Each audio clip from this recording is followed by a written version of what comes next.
Nous avons ici dans un graphique représentatif d'une fonction f dans un repère orthonormé d'axes OX, OY, de vecteurs de base IJ orthogonaux, avec ici une droite que j'ai représentée en bleu, x est égal à moins 3, et une droite représentée en bleu ici, x est égal à plus 3. Ce sont ici deux droites qui sont parallèles à l'axe des ordonnées.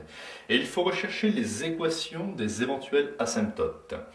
Alors, on va s'intéresser à la limite de la fonction f de x lorsque x tend vers plus l'infini. On voit ici que la valeur de y tend vers 0, 0 par valeur positive.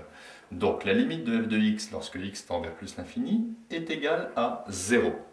On peut donc affirmer que la droite y est égale à 0, c'est-à-dire l'axe OX, l'axe des abscisses, est asymptote horizontale à CF en plus l'infini.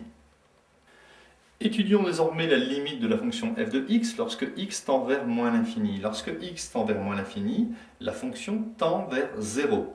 Donc est égal à 0 par valeur positive, mais ici je vais mettre simplement 0. Je peux donc en conclure que l'équation ici y est égale à 0, la droite d'équation y égale 0, est asymptote horizontale ACF au voisinage de moins l'infini, en moins l'infini.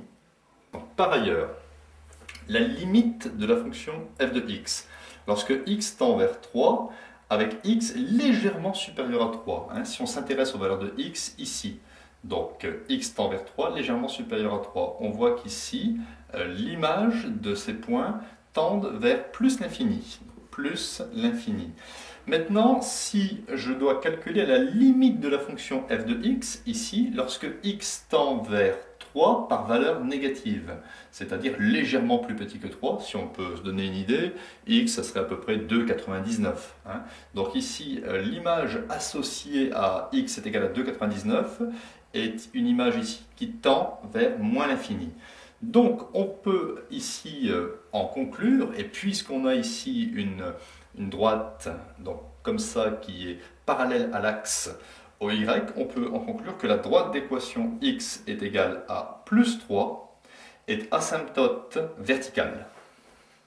Et pour finir, ici la limite de la fonction f de x lorsque x tend vers moins 3 par valeur légèrement supérieure. Donc ici, on s'aperçoit que si on prend un x à ce niveau-là, eh bien le y associé tend vers moins l'infini.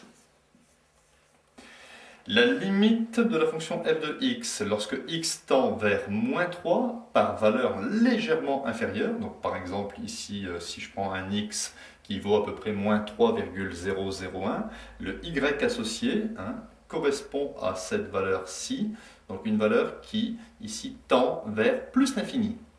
Donc la droite d'équation x est égale à moins 3 est alors une asymptote verticale.